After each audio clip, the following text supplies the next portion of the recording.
Merhaba arkadaşlar. Şu anda yılların bu işe yıllardır emeğini vermiş Şerafettin Tiryaki'nin aralığındayız ve yıllar boyu biriktirdiği tecrübeleri bize paylaşacak. Şu anda ilkbaharda Borçka'da. Hangi köydeyiz? Akal Baba. Ahal Baba'dayız. Akal Baba.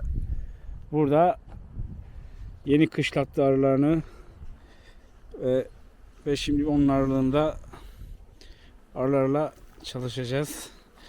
Bayağı da yetişememiş arılara dalak vermiş. Evet, aynen öyle. Şerafettin, ne kadar zamandır bu işi yapıyorsun? Arıcılık, maçakel, hepsini bir özetler misin bize? Teşekkür ederim. İlk önce hoş geldin. Sağ ol. Şimdi ben yaklaşık 8-10 yıl civarında özel bir şirkette arıcılık üzerine çalıştım. Belli sebeplerden ötürü ayrıldık. Artık kendi işimizi yapmaya karar verdik. Maçakel'den geliyor değil mi bu arıcılık? Yani Evet, yani Macaeli'de. İşimizin Muğla Üniversitesi Arıcılık Bölümü mezunuyum ben. İlk stajımı orada başladım. ilk defa duyuyorum. Muğla Arıcılık Bölümü. Tabii yani akabinde bu şirkette Senin için o zaman hem diplomalı hem alaylı diyebilir miyiz? hem diplomalı hem alaylı. Aynen. Bayağı tecrübeli, şu an ben de şaşırdım. Evet, doğru. Devam et, lafını kestim. Akabinde işte kendi işimizi yapmaya karar verdik. Yani arıcılığın en büyük sorunlarından bir tanesi doğru arıyla çalışmamak. Bölgemiz Kafkas arısının gen merkezi. Bu arıyı korumak, bu arıyı yaşatmak için elimizden gelen her şeyi yapmak zorundayız ve yapmaya da çalışıyoruz. Bu yıl Artvin bölgesinde çok ciddi manalarda arı kayıpları oldu. Ben de bu işin neresindeyim? Ben bu işin koloni üretim bölümündeyim. Yani koloni satış bölümündeyim. Geçen yıl yapmış olduğum bölmeleri bu yıl 2024'te erken ilkbaharda başlayarak, geliştirerek satış amacıyla üretim bölümündeyim. Çünkü herkes bal üretiyor ama kimse bu arıyı korumak için, bu arıyı yaşatmak için kimse o noktada değil. Ben de bu işin bu kısmındayım. Sen daha çok koloni üretim kısmındasın değil mi? Evet. Koloni üretim ve satış kısmındayım. Şimdi bu yıl neler yaptık? Bu yıl erken ilkbaharda Şubat döneminde havaların sıcak geçmesiyle o arada bir sıcak hava yakaladık. O dönemlerde yapılması gereken bazı püf noktalar vardı. Ben bunu aslında paylaşımda yapmıştım sosyal medya hesaplarımdan ama buradan da bahsedeyim. O dönemlerde kıştan çıkan arılarımızın ne kadar mevcudu varsa erken ilkbaharda sıkıştırmasını yaptık.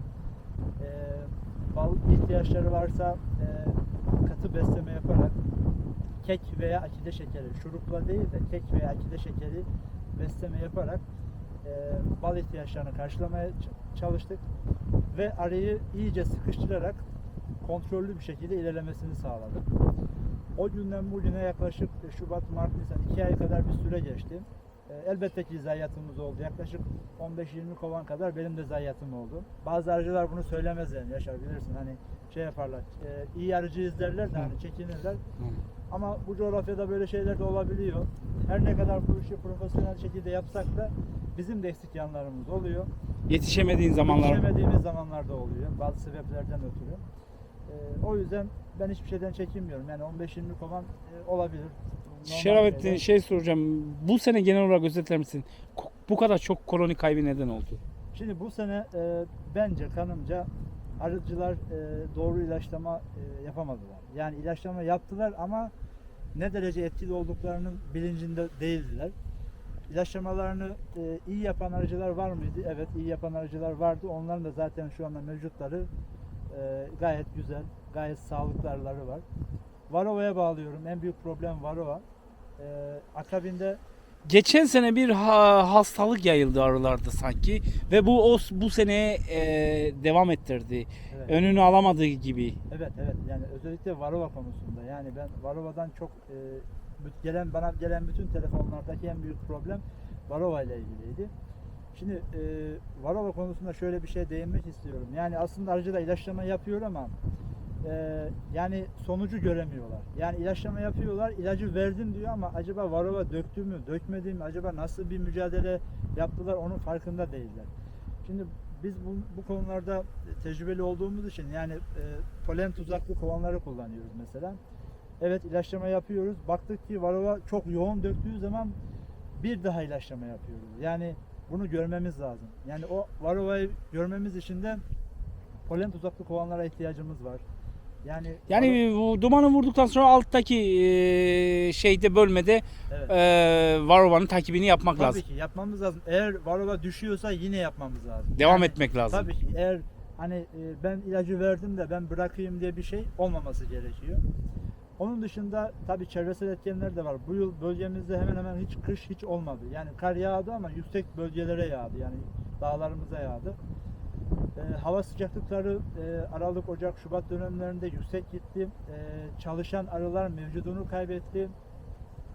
Mevcudunu kaybeden arı zayıfladı. Zayıflayan arı hastalığa zaten mahkum oldu. Varroa, işte hava sıcaklıkları, dış etkenler derken arısı olan insanlarda zayıf arıları kaldı. Yani mevcutları çok düşük arıları kaldı. İşte o dönemlerde ben az önceki konudan bahsedeceğim. Yani sıkıştırmalarınızı iyi yapın diye bayağı bir bilinçlendirme yapmıştım ama yapanlar oldu, yapmayanlar da oldu. Yapanlar meyvesini yer, yapmayanlar uğraşır. Hı. Ben de yaklaşık 10-15 gün kadar önce en son arılarıma şurup vermiştim. Ondan sonra bakamamıştım. Geldim ki işte ellerimden mumla geziyorum. Bakarsan bağ olur, bakmazsan dağ olur hesabı. Peki sezonla ilgili beklentilerin ne? Sezon yani mevsim sıcaklıkları 15 Nisan'dan itibaren yükseliyor. Hava sıcaklığı iyi gidiyor şu anda. Vallahi bu sene umutluyuz. Geçen sene çok boş geçti diyebiliriz. Hatta Tamamen boş geçti. Kestane bölgesi, Çifteköprü bölgesi boş geçti. Bazı bölgeler, yüksek bölgelerde balak olmadı değil ama istediğimiz sayıda bal üretemedik. O yüzden bu sene umutluyuz. Arılarımız Allah'a çok şükür güzel, sağlıklı. İnşallah dileriz bol ballı sezon geçiririz. Bakalım. İnşallah. Şey diyeceğim. Koloni üretmek mi yoksa bal arıcılığı mı? Ya şimdi Hangisi daha kolay, hangisi daha iyi?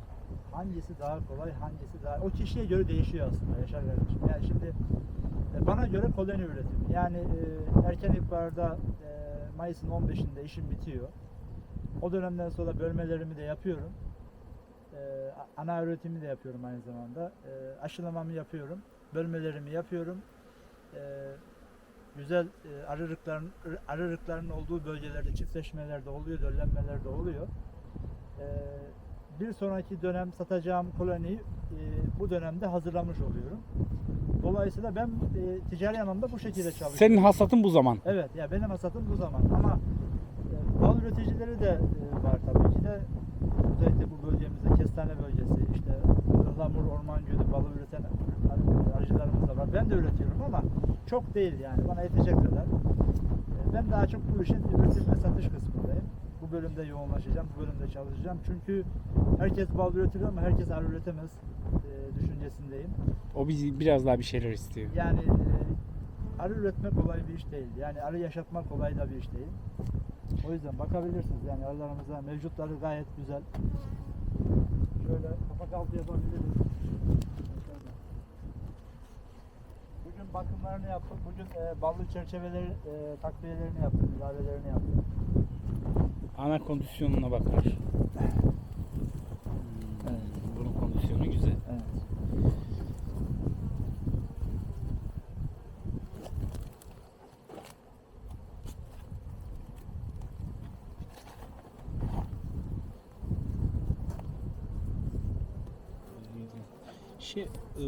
Bu Kafkas F1. F1 aynen.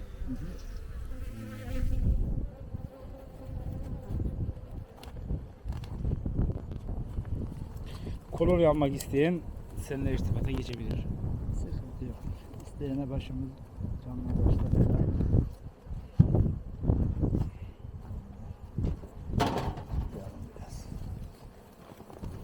Bu da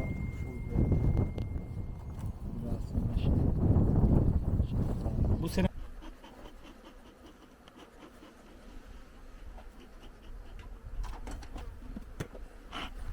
Arıya duman, insana iman.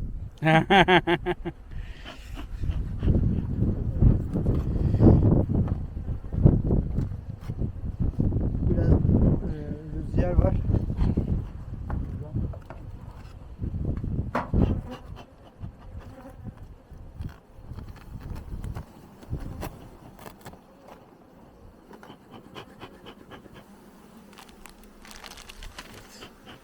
dediğim gibi 10-15 gün kadar gelemeyeceğim için, şurupla da besleme yapamadığım için şey yaptım.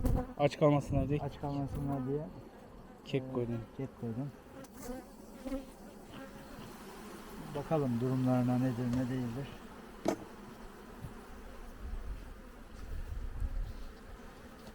Evet, doğumlar başlamış. Taze kapalı yumurtalar, bunlar 3-5 güne kadar doğarlar. Ben bir de buraya bir taze yeni çerçeve atmıştım. Bir ona da bakmak istiyorum.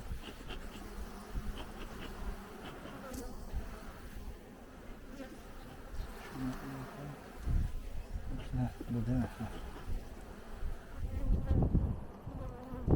Evet bak bu 2000 yani bu yılın çerçevesi.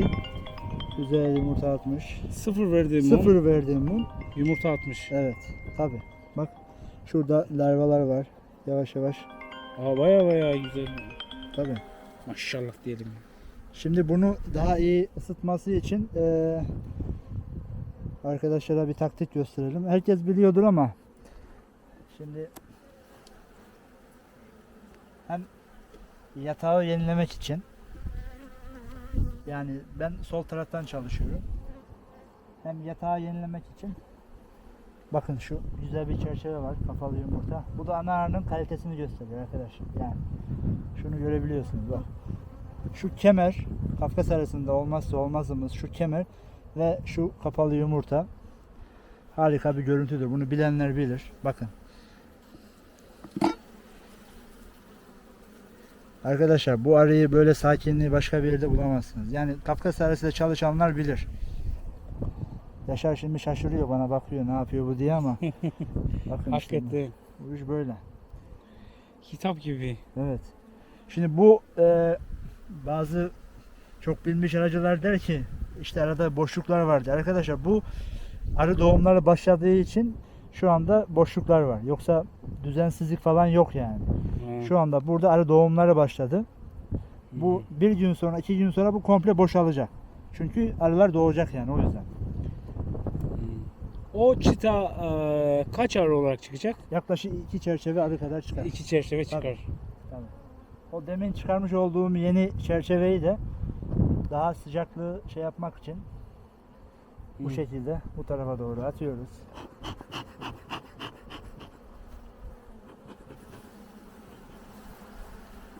Yani gece sıcaklığını korumak Evet, için. gece sıcaklığında yavruları üşütmeyelim diye. Ya artık havalar ısınıyor ama burası Artvin, yani yarın bakarsın kar yağar.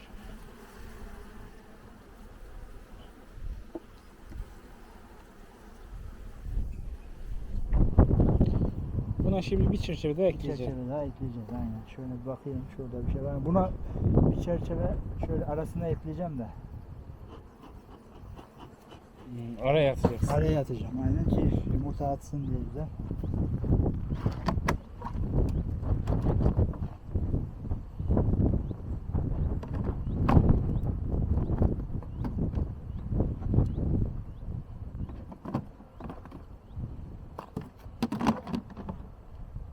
Hem ballı çerçeve hem böyle yumurta atabilecek çerçeve. Şöyle araya da böyle biraz İşini kolaylaştırıyor. ıskatalım biraz. Bayramda gelemedik. Biraz hediye verelim bayramlık diye. Tamam. Ya şimdi bunu gören arıcılar diyecek ya öyle şey olur mu falan filan. Kardeşim ben böyle çalışıyorum. Böyle arılarım daha güzel oluyor. Yani herkes kendi bildiğini yapmaya çalışıyor ama Kendine göre bir yöntemler. kendine göre yöntemleri var. Ben bunu denedim. Yıllardır da biz bu işi böyle yapıyoruz. Sonuç ortada Yaşar kardeşim. Var mı burada bir yanlışlık? Yok.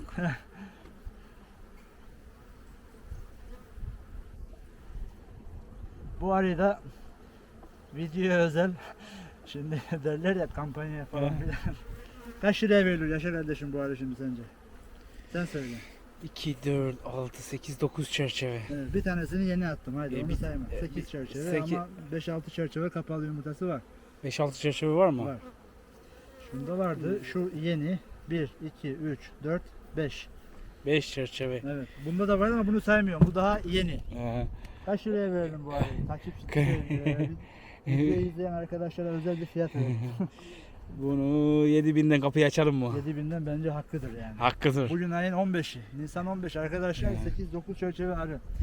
Bu Peki ayı- şimdi bu gelişimde yani kestanede bu katta çalışır mı bu arı, yetişir bu mi? arı her türlü bala yetişir. Bizim zaten en büyük problemimiz arımız bala yetişmiyor. Arıcılar arıyı bala yetiştiremiyor. Adam ayın 15'inde, Mayıs'ın 15'inde arıya kat atıyor. Kardeşim o arı bala yetişmez. Bal toplayacak arı daha erkenden kata çıkması gerekiyor. Yani Mayıs'ın 15'inde, Mayıs'ın 20'sinde atmış olduğumuz katlarda doğan arı zaten hemen bal toplamaya gitmiyor ki. Onun kovan içerisinde yapması gereken yaklaşık 20 günlük bir işleri var. O işleri yaptıktan sonra bala gidiyor. O işleri yapana kadar zaman geçiyor. Bal akımı başlıyor. Dolayısıyla zaten balı toplayacak arı olmadığı için tarlacı arı lazım bize. Şimdi bu mevcutta olan bir arı 5 çerçeve bu arı patladığı zaman buna şimdi yaklaşık 10 gün sonra 10 güne bile kalmaz yani. O yumurtalar doğduktan sonra ben buna katı vuracağım. Katı vurduktan sonra Mayıs'ın Şey 10'unda diyeceğim hani parantez katı nasıl vuracaksın? onu güzel bir video yapalım. Güzel bir video yapalım ama bir parantez geç. Komple mi koyacaksın yoksa tek tek mi ilerleyeceksin? Yani ben kendi yapmış olduğum şey olarak ben katı artık böyle 9 çerçeve baskın ve doğacak 5-6 çerçeve kapalı yumurta olduğu zaman ben katı komple vuruyorum. Yani bir tane, 2 tane, 3 tane, 5 tane eklemektense çünkü doğacak arı fazla olduğu için hem kontrol etmek anlamında. Sıfır mum mu vuruyorsun yoksa şiş? Yok, şişmiş. Şiş mi mum? Şişmiş mum balın kilosunu daha da arttırıyor. Yani rekoltesini daha da yükseltiyor.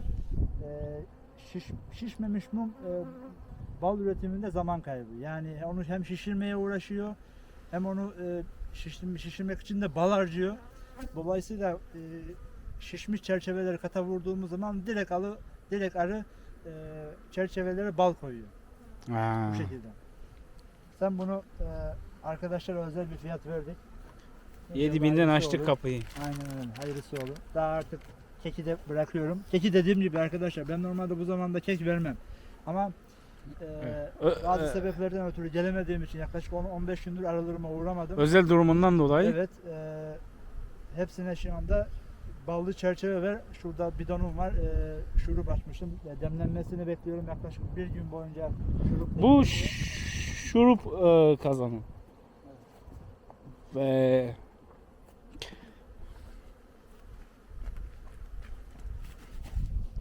bu 10 gün sonra bu arı Bu katta. arı katlık. Yani Kat. 10 gün sonra bu arı katlık. Yani bakalım.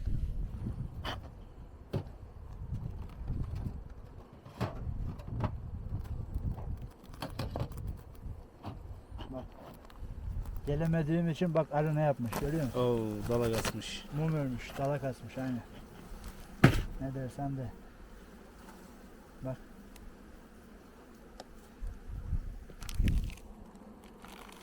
Şimdi bu kek olayını şeyden söylüyorum. Şimdi bu zamanda kek mi veriliyor falan filan diye soracaklar, yazacaklar. O yüzden özellikle Tamam. söylüyorum Evet ki. söyleriz, sorarlar. He, bizim çok bilmiş arıcılar var ya. Valla bütün arıcılar her konuda biliyor. Bak en son çerçevede şu anda günlük yumurta var. Ana arımız burada bak. Mavi Evet. hangi senenin? Mavi hangi senendi ya? Dur şimdi unuttum onu. Ama güzel bir ana arı. Dur bir saniye. Şimdi bu çerçeveyi de dediğim gibi geçenlerde vermiştim. Aynı şekilde. Ya bunlara ben aynı zamanda bakım yapıyorum. Aynı zamanda müdahale ettiğim için şimdi dönemleri hemen hemen bellidir. Bak. Şuralardaki yumurtaları görüyor musun? Artık Oo. yumurtayı basmış iyice. Bunu da aynı şekilde demin yaptığım gibi içeri atacağım. Şerafettin şimdi bu arının F1 olduğunu nasıl anlıyoruz? Onu da bir şey yapalım. F1 olduğunu He. şimdi Şimdi biliyorsunuz arı ırkı çok önemli. evet. Yani burada ben hiçbir şey bilmiyorum mesela öyle bir arıcıyım. Yani şöyle bir tane arı yakaladım. Yani öyle özel seçmece falan bir şey yok. Şimdi şu karın halkasındaki hatlar kahverengi ve siyah. Yani da kahverengiden ziyade şimdi yanlış anlaşılmasın. Böyle siyah. Bizim Kafkas arısı siyah oluyor. Yani daha böyle tüylü oluyor biraz daha. şu şekilde net belli olabiliyor mu? Yani Kahverengi o şey bölmelerde. kahverengi o bölmeleri kahverengi ama o diğer kısımlar ise siyah olacak şekilde. Bir de zaten yani şimdi bu bölgelerde melez arılar Artvin'e genelde gelmiyor. Yani çok ama getirenler var mı? Bununla ilgili başkanımız çalışmalar yapıyor yani. Gelenler oluyor. Olmuyor değil ama biz de işte bu bölgeye sahip çıkmamız lazım. Bizim bir diğer kovanımız. Şurada bir kapalı var. Bir yastığa da bakayım hele var mı acaba? Yastıkta genelde ballı ve polenli olur ama evet ballı ve polenli. Bak şu anda şu kapalı doğmaya yakın. Bunu buraya indiriyoruz. Zaten buradaydı da göstermek için çektim. Şimdi şu demin az önce belirtmiş olduğumuz yeni hammam çerçevemiz yumurta atmış, kapatmış.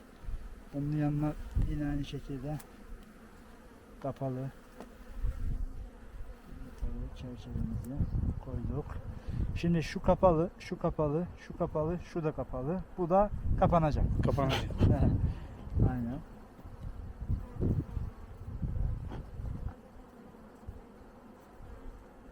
Şimdi şuna bir bakalım. Bu nedir? Bu da ballı, polenli. Şimdi bu araya bir tane yine bir ballı güzel bir çerçeve gireceğiz.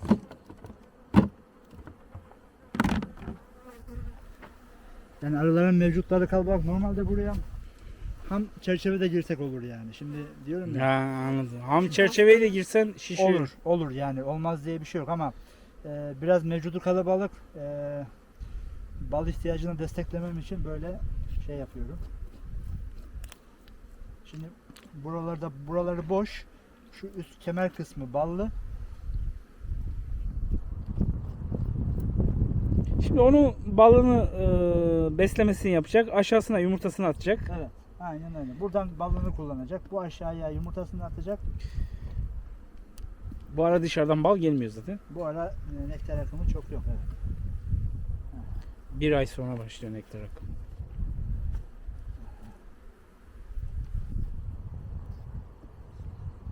Buna bir tane daha ballı diyeceğim ki bunun mevcudu kalabalık çünkü.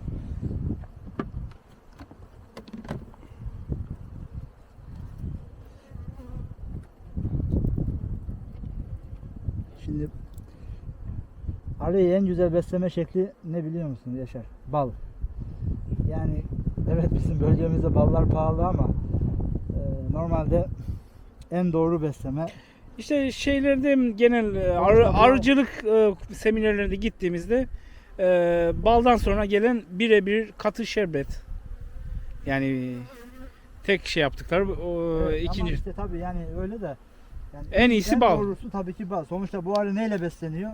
Balla besleniyor yani. O yüzden ne kadar böyle şimdi bu arıcı kim yapar bunu yani? Arıyı biz balla besliyoruz ya. Aha. Aha. Yaşar Bey bunu kaç liraya verelim? Bunda kaç tane vardı? Bu da hemen hemen aynı, Aynı o fiyat. yani genel olarak şeyleri kondisyon Evet. şeyleri aynı. Bu arıyı kaç liraya verelim şimdi? Sen söyle hadi. Bunu da 6000'den başlatalım. 6000'den Bu daha iyi o zaman fark olması için. Allah. Hadi öyle olsun hadi. Ama bu sene 7-8 bin bandında gidiyor arılar. Yani ben işin şakası 6-7 çerçeve arı 6.000 liradan vereceğim. Böyle 9 çerçeve arılı işte 5-6 çerçeve kapalı yumurtalı da işte 7.000 liradan işte 7-8 bin liradan vermeyi düşünüyorum. Sonuçta bunu alacak Bereket olan da versin. insan. Bereket versin daha ne diyelim. Sonuçta bunu alacak olan da bir arıcı. Yeni Evet. başlayanlara belki faydamız olur, belki desteğimiz olur. Hı. Evet biz bu işi ticari olarak yapıyoruz ama sonuçta alacak olan insan da İşin de maneviyeti de var. tabii bir maddi maneviyat boyu da var. Alan insanlar inşallah bal alacak, dua edecek. Yani bu işler gönül işi. Ne kadar güzel gönlünüzden yaparsanız o kadar Allah size verir. İnşallah Allah herkese nasip etsin. Böyle güzel halde çalışmak. Son olarak da söylemek istediğim birkaç husus daha var. Bu arıyı korumak, bu arıyı yaşatmak için özellikle biz gençlere çok görevler düşüyor. Elimizden geldiğince bu arıyı koruyalım, bu arıya sahip çıkalım. Hep birlikte Kafkas arasını yaşatmak ve geliştirmek için elimizden gelen her şeyi yapalım. Yani kestane balığı, kumar balığı ve Kafkas arası Artvin'in bir değeri. Artvin'in değeri yani bulunmaz bir nimeti. Buna ne kadar sahip çıkabilirsek yani yarın öbür gün çocuklarımıza işte gelecek kuşağa aktarabileceğimiz büyük bir miras. Çoğu gençler bunun bilincinde farkında değil ama eminim ileriki dönemlerde bunu çok iyi anlayacaklar. Şimdiden herkese bol ballı seneler olsun diliyorum. Sezonda mutlusun. Çok O güzel. sene bu sene. O sene bu sene inşallah. Tamam. Şerafettin. Hadi sana kolay gelsin. Teşekkür ediyorum. Çok sağ olun. Eyvallah.